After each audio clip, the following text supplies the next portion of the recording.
The Letters of Atonement, From Filthy to Forgiven, Chapter 1. The Stain of Filthy Grace. Harmony Creek, Tennessee, 1998. The late afternoon sun dripped through the ancient oak trees that lined the main street of Harmony Creek, casting long, lazy shadows. It was a town built on tradition, faith, and the unspoken rules of community. And in that community, I, Grace Peterson, was the girl who didn't quite fit. Harmony Creek wasn't just a town. It was a deeply religious enclave, predominantly Baptist, where appearances and reputation were everything. My family, while devout, was seen as different. My father was a traveling musician, a kind, gentle soul who brought folk music and a bohemian spirit into our otherwise traditional home. My mother, a quiet artist, preferred painting abstracts to baking casseroles for church potlucks. We lived on the outskirts of town, in a small, rambling farmhouse that always seemed a little wilder, a little less manicured than the pristine homes of our neighbors. And then there was me. At 13, I was a whirlwind of unruly red hair, freckles, and a fierce, untamed imagination. I loved to read, to draw, to wander the woods, and to listen to my father's bluesy melodies. I didn't care for the gossip sessions after Sunday service, or the strict dress codes, or the endless discussions about who was saved and who was lost. I was content in my own world, but Harmony Creek wasn't content to leave me to it. The judgment started subtly, with sidelong glances and hushed whispers whenever my parents and I entered church or the local grocery store. It escalated at Harmony Creek Middle School. The ringleader was Bethany Mae Jenkins, a girl with perfectly braided blonde hair, an angelic choir voice, and a cruel streak as sharp as any razor. Bethany Mae came from one of Harmony Creek's founding families, her father a deacon, her mother the head of the Ladies' Auxiliary. She was popular, adored, and wielded her influence like a weapon.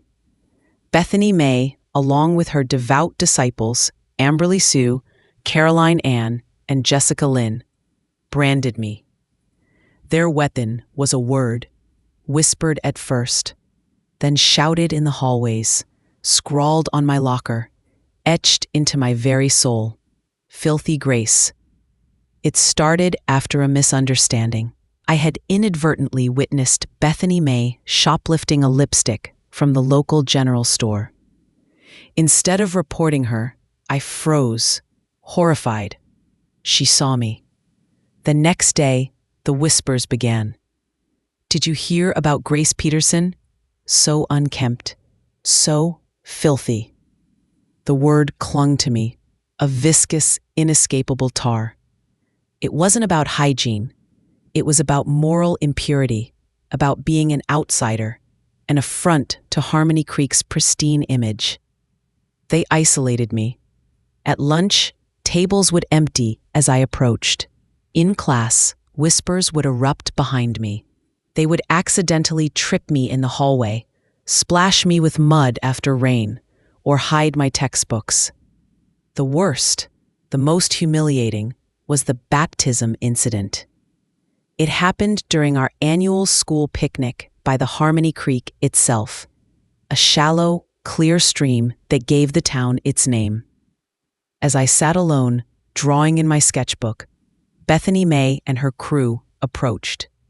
"Grace," Bethany Mae purred, her voice dripping with fake sweetness. "We've decided you need a cleansing to wash away the filth." Before I could react, they grabbed me, dragging me to the creek, and roughly pushed my head underwater, holding it there for what felt like an eternity. I remember the cold shock, the burning in my lungs, the mocking laughter as I gasped for air, soaking and shivering, my sketchbook ruined. "Now you're clean, filthy Grace," Bethany Mae shouted, to the amusement of their gathered friends. I went home that day, traumatized, refusing to tell my parents the full extent of what happened. The shame was too great. The label, Filthy Grace, felt branded onto my skin, a stain I could never wash away. My parents, seeing my withdrawal, my lost spark, eventually decided to move. Not just to another town, but out of Tennessee entirely. My father had a touring opportunity that would take us across the country to Portland, Oregon. It was a radical decision, a complete uprooting, but it was salvation. Leaving Harmony Creek was like shedding a heavy, suffocating skin. I was 14. In Portland, I bloomed.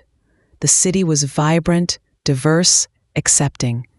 My red hair and freckles were celebrated, my artistic leanings encouraged. I found friends who valued my imagination, not my conformity. I went to art school, became a graphic designer, and built a successful, fulfilling life.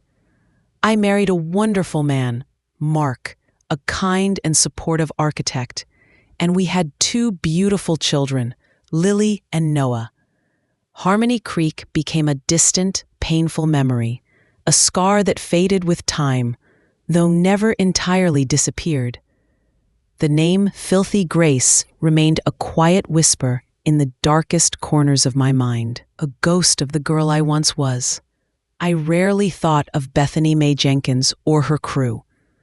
They were relics of a past I had consciously buried, a chapter I had closed with a slam. My life was full, happy, forward-looking. Then, almost 25 years later, when I was in my late 30s, a thick, cream-colored envelope arrived at my Portland home. It was addressed to Grace Peterson in elegant, looping handwriting. The return address sent a chill through me. Harmony Creek, Tennessee. My heart pounded. It wasn't a bill. It wasn't a solicitation. It was a letter. From Harmony Creek.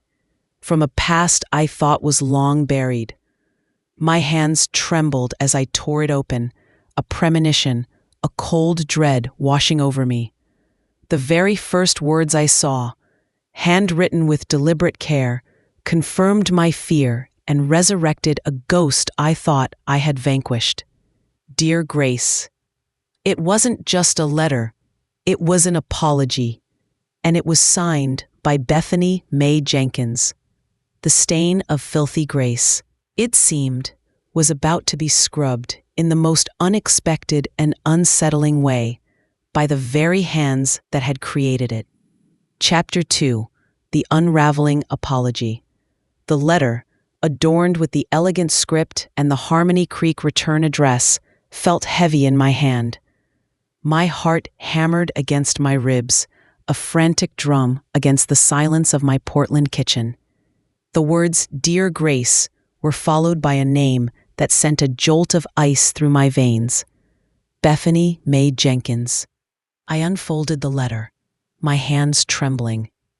Dear Grace, I know this letter must come as a shock. It has been so many years. I hardly know where to begin, except with the deepest, most profound apology. I am writing to you from Harmony Creek. My mother is gravely ill, and I have returned home to care for her. This time, this quiet, reflective time, has forced me to confront many things, especially my past. And you, Grace, have been at the forefront of my mind. I have carried a tremendous burden of guilt for how I treated you in middle school. The bullying, the isolation, the name-calling, Filthy Grace.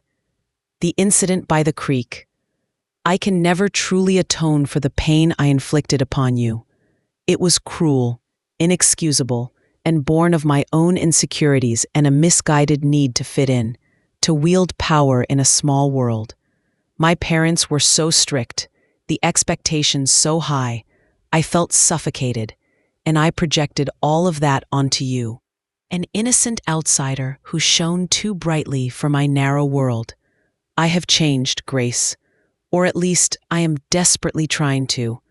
I work with disadvantaged youth in Nashville, Tennessee now, helping them find their voice and build resilience. I speak about the dangers of bullying, often sharing my own story, though never by name. But I need to apologize to you, directly, specifically, to ask for your forgiveness.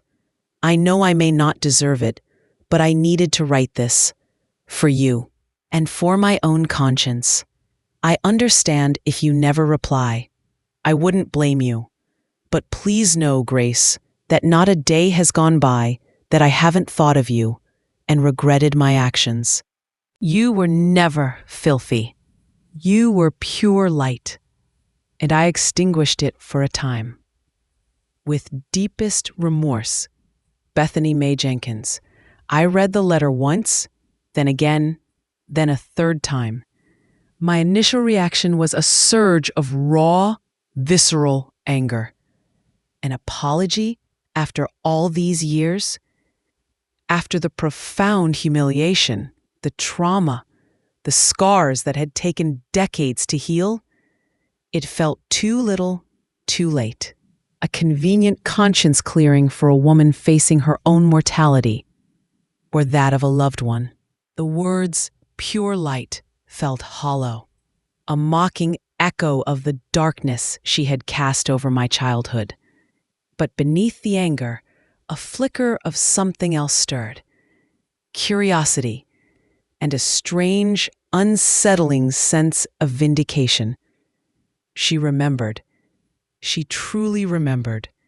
And she felt guilt. The queen bee humbled. I considered throwing the letter away, dismissing it as a meaningless gesture. But I couldn't. It sat on my counter for days, a tangible link to a buried past, a silent challenge. I told my husband, Mark, about it. He was appalled by Bethany Mae's past actions, but urged caution. It's a huge step for her, Grace, to reach out like that. But you don't owe her anything.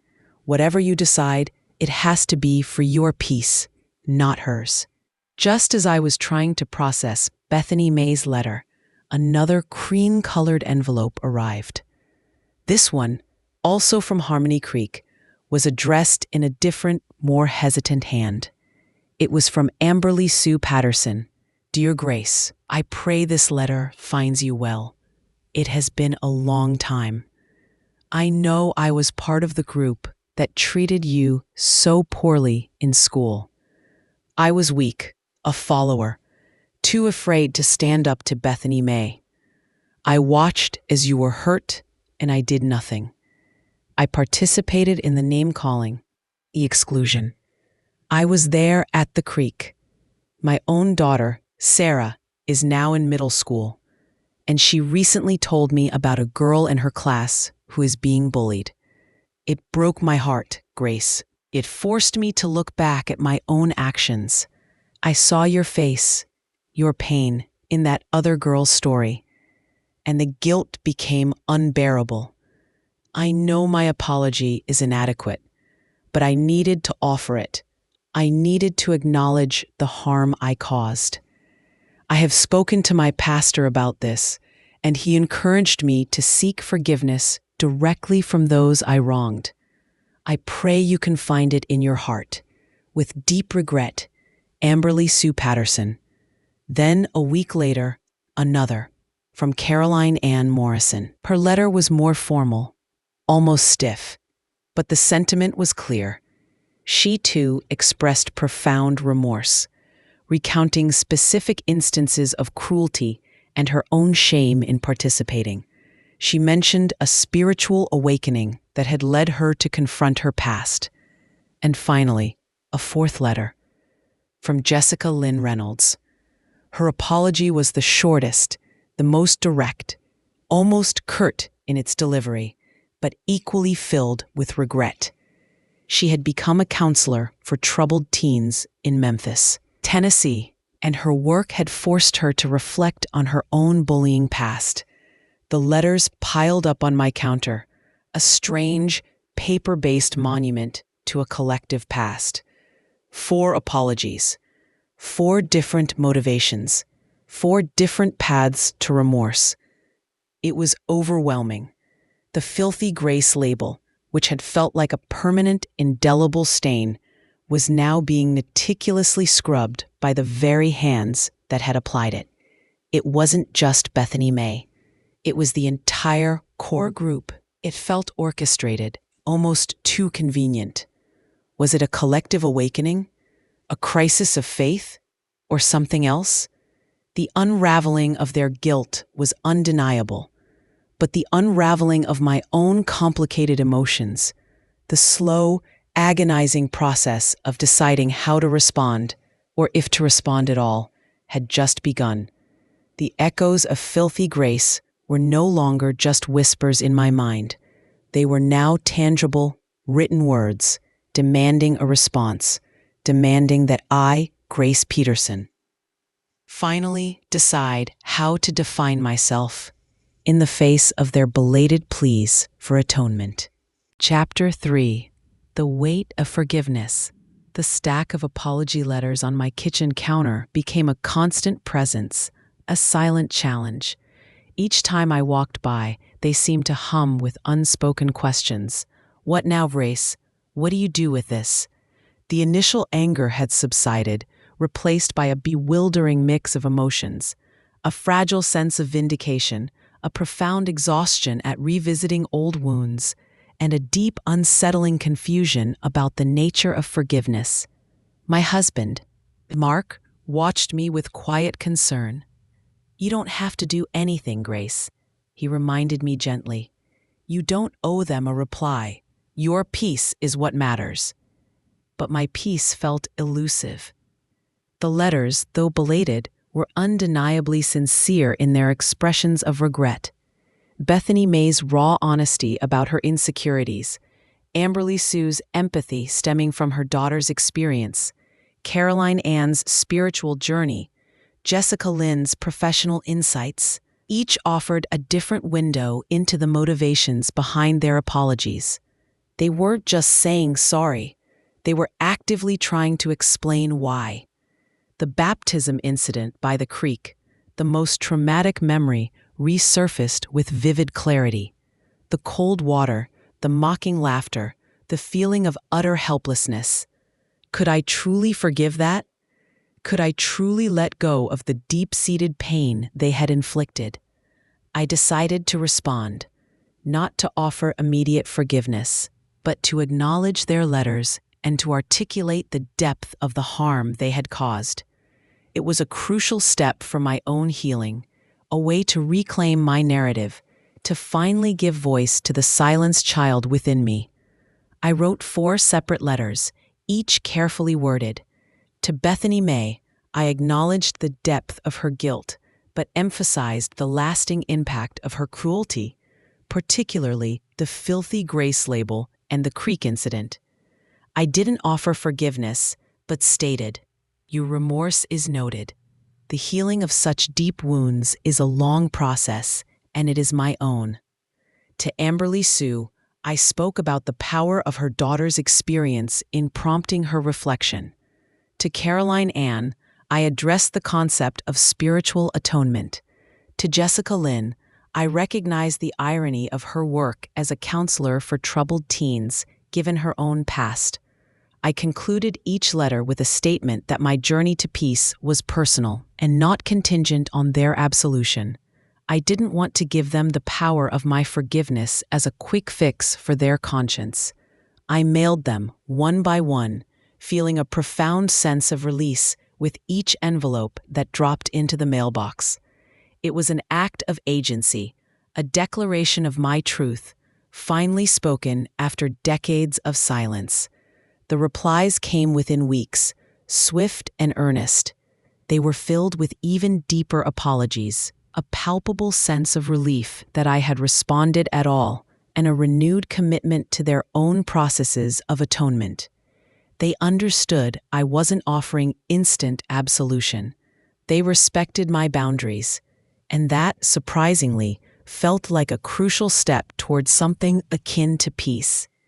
Then Bethany Mae's second letter arrived, accompanied by a small, exquisitely wrapped package. Dear Grace, thank you for your letter. Your words struck me deeply. I understand you don't owe me forgiveness, and I respect your process. I am simply grateful that you acknowledged my apology at all. As I continue to reflect, I remember that drawing, the one from the auction. It was a landscape, wasn't it? A creek with ancient trees. Even then, I recognized its raw beauty, its profound sensitivity. It was, ironically, the only piece of art from our class that truly moved me. I was foolishly trying to make a point, to mock the superficiality of the adults, but I used you, an innocent, as my misguided tool. I can never forgive myself for that. I found something, an old framed photograph of the school art exhibition from that year. Your drawing was in it, hanging subtly in the background. It was the only tangible thing I could find. It's not much, but I wanted you to have it. Perhaps it can serve as a reminder, not of my cruelty, but of your undeniable talent, which I, in my own twisted way, genuinely admired. And one more thing, Grace. The creek, the baptism. That was a horrific act. I have since learned that the area around that part of Harmony Creek has been designated as a state nature preserve. My mother, in her later years, became very passionate about local conservation. She even helped fund its preservation, insisting on a small, discreet memorial plaque to those whose early purity was challenged, but ultimately prevailed. I often wondered if she, in her own indirect way, was thinking of you when she pushed for that phrasing. I know this doesn't undo anything, but I wanted you to know. My apologies are truly endless. Bethany Mae, I unwrapped the package. Inside, a small, faded black and white photograph.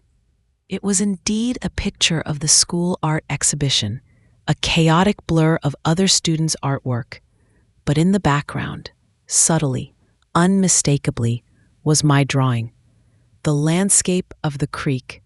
It was beautiful, even in faded black and white. And beneath it, a small, barely visible label with my name. It was a physical testament to my talent, not her mockery. My breath hitched. She had kept it. She had admired it. Then, the memorial plaque by the creek, whose early purity was challenged but ultimately prevailed. The words hit me with a profound, almost spiritual force. My mother's indirect way of making amends, a public yet deeply private acknowledgement of the harm and of my resilience. The place of my greatest humiliation was now a site of quiet tribute to the very purity they had sought to deny. The pain of filthy Grace began to recede, not erased, but softened, complicated by the layers of unexpected truth. Their apologies were not just words, they were actions, years of quiet reflection, now brought into the light. The burden of forgiveness was no longer solely on me. It was shared, acknowledged, and in a strange twist of fate, even partially preempted by their own acts of seeking atonement. I sat there, the photograph in my hand, the weight of forgiveness no longer a crushing burden, but a gentle, unfolding process. It wasn't about excusing their past, but about acknowledging their present remorse and the complex, enduring echoes of how our choices shape not just our own lives, but the lives of others for decades to come. The stain of filthy Grace was finally, truly beginning to lift, replaced by the unexpected grace of genuine understanding. Chapter 4. The Unseen Threads. The arrival of the photograph and Bethany Mae's second letter profoundly altered my internal landscape. The memory of filthy Grace. no longer felt like a raw, exposed wound. It was still a scar, but one that held new, unexpected meaning. The idea that Bethany Mae, my chief tormentor, had admired my art, and that her mother had indirectly sought to atone for the creek incident, wove new, complex threads into the fabric of my past. It was no longer a simple narrative of victim and oppressor. It was about misguided intentions, unchecked insecurities, and the long, winding path to self-awareness and remorse. These women, now in their 40s, were grappling with the consequences of their youthful cruelty, and their apologies felt increasingly genuine, born of deep introspection and life experience. I found myself rereading all their letters, searching for nuances I had initially missed. Amberley Sue's regret about not standing up to Bethany Mae, Caroline Ann's search for spiritual redemption, Jessica Lynn's professional insights into the psychology of bullying. Each letter offered a piece of the puzzle, a glimpse into the internal struggles that had led them to finally reach out. I decided to take the next step, not a full reconciliation, but a cautious opening, a recognition of their efforts. I wrote back, thanking them for their continued honesty and for sharing their journeys. I didn't say, "I forgive you," but rather, "I am learning to understand." It was a subtle but significant shift, acknowledging their remorse without diminishing my pain or offering an easy absolution. My family, especially Mark, was incredibly supportive. He saw the change in me, the subtle shedding of a lifelong burden. Lily and Noah, my children, were too young to fully grasp the complexities, but they understood that Mommy was feeling better about something from a long time ago. As the months passed, a strange, tentative correspondence developed. Not frequent, but meaningful. They would share updates on their lives, their continued work on self-reflection, their struggles and triumphs. I, in turn, would sometimes share snippets of my life in Portland, my work, my children, my own reflections on the power of art and empathy. It was an unusual, long-distance dialogue, built on the ashes of a painful past, now attempting to forge a new, fragile connection. Then Bethany Mae wrote again. Her mother had passed away. "Dear Grace, my mother passed peacefully last week. It has been a difficult time. As I was going through her things, I found a box of old mementos, and inside, a small leather-bound journal. It was her personal diary from her later years. I found an entry, dated just a few months before she helped establish the nature preserve around Harmony Creek.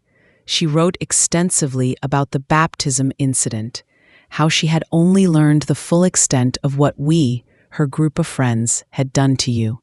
She expressed profound shame and guilt for not having intervened more directly, for being so blinded by her own social standing and the pressure to maintain appearances in Harmony Creek. She confessed that she had wanted to directly apologize to you, but her pride and the societal norms of our town prevented her.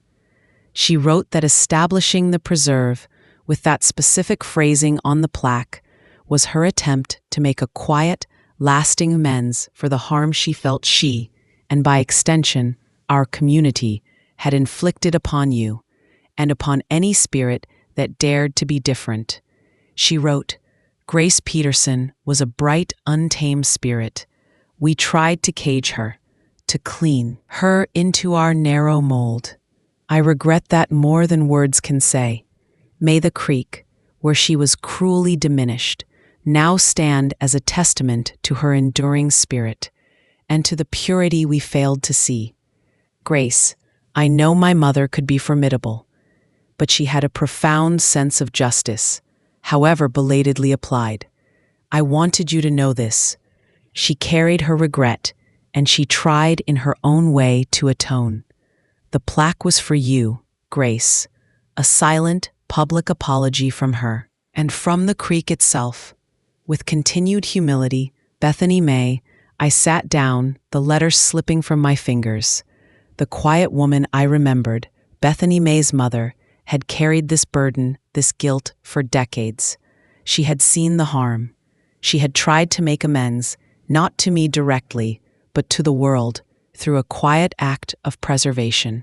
The nature preserve, the plaque with its poignant inscription, it wasn't just a general sentiment. It was for me, a silent, unwritten chapter of atonement from the very heart of Harmony Creek. The unseen threads that had connected me to Harmony Creek, to Bethany Mae and her crew, and even to Bethany Mae's mother, were now fully revealed. They were threads of pain, yes, but also of regret, of introspection, of a quiet, enduring search for redemption. The filthy grace of my childhood had been challenged, diminished, but it had indeed prevailed, not just in my own life, but in the memory of those who had sought to define me by that cruel label. The anger, the resentment, the deep-seated shame, they finally began to dissolve, not into simple forgiveness, but into a profound, complex understanding. It was a release, a liberation from the emotional prison I had unknowingly built around those memories. The apologies weren't just for them, they were for me. They had given me back a piece of my past, cleaned it, not with water from a creek, but with words of remorse and acts of quiet atonement. I finally felt a profound sense of peace. The journey from filthy grace to a woman respected and valued had been long and arduous. But the letters, those unexpected messengers from a buried past, had shown me that even the deepest scars could tell a story of redemption, not just of pain, and that the true cleansing, the lasting absolution, came not from forgetting, but from understanding the complex, unseen threads that weave through every human story. Chapter 5. The Harmony of Redemption. The revelations from Bethany Mae's final letter, particularly about her mother's silent atonement at the Harmony Creek Preserve, brought a profound sense of closure. It was as if the last, most stubborn stain of filthy grace had finally been lifted. The complex tapestry of my past, once a tangled mess of pain and resentment, was now woven with threads of understanding, remorse, and even a quiet form of redemption. My life in Portland, Oregon continued to flourish. My graphic design business thrived. My children, Lily and Noah, grew into thoughtful, compassionate individuals, a testament to the values Mark and I held dear. I occasionally shared parts of my story with them, not to burden them with negativity, but to teach them about resilience, the power of empathy, and the lasting impact of both kindness and cruelty. The correspondence with Bethany Mae, Amberley Sue, Caroline Ann, and Jessica Lynn continued, though less frequently. It evolved beyond apologies into a gentle, long-distance dialogue among women who had once been adversaries, now bound by a shared, if complex, history. We exchanged Christmas cards, occasional emails, and once a video call where we all, somewhat awkwardly, but genuinely, shared glimpses of our current lives. There were still unspoken nuances, unbridged gaps, but the animosity was gone, replaced by a quiet respect for each other's journeys. I never returned to Harmony Creek, Tennessee, not in person. The physical place still held too many ghosts for me, but mentally, emotionally, I had returned, and I had, in a way, made my peace with it. The creek, once a symbol of my humiliation, was now, through Bethany Mae's mother's quiet act, a place of quiet triumph, a testament to enduring spirit. I found solace in knowing that my childhood pain had, in some unexpected way, contributed to the preservation of natural beauty, and perhaps to a subtle shift in the heart of a small, insular community. My artistic expression, once stifled by the fear of judgment, found new depth. I began painting again, not just abstract landscapes, but pieces that explored themes of vulnerability, resilience, and the process of healing. I often thought of my childhood drawing of the creek, now a faded photograph, and how it had silently carried my story, a testament to the talent they had tried to diminish. One day, I received a final, unexpected communication. It wasn't a letter, but an email from a Harmony Creek local newspaper. They were doing a retrospective on the Harmony Creek Nature Preserve, celebrating its 25th anniversary. They had discovered the peculiar wording on the memorial plaque, whose early purity was challenged but ultimately prevailed, and through local historical research, had traced its origins back to Bethany Mae's mother and a rumored incident involving a young scholarship girl named Grace Peterson. The reporter, intrigued, had done some digging and found my current contact information. They wanted to interview me. They wanted to know the true story behind the plaque, about the early purity, about the challenge and the prevailing. My first instinct was to decline, to protect my privacy, to keep the past buried. But then I thought of Lily, of Noah, of the women in the Phoenix Circle, my own separate group for survivors of betrayal, inspired by my later experiences. I thought of Julian Vance, who taught empathy in the very hallways where I had known cruelty. I thought of Bethany Mae and her friends, who had bravely owned their past. This wasn't just my story anymore. It was a story of Harmony Creek, a story of how a community, however slowly, however imperfectly, might try to atone for its past. It was a chance to reclaim the narrative, not just for myself, but for anyone who had ever been labeled, marginalized, or made to feel filthy for simply being different. I agreed to the interview.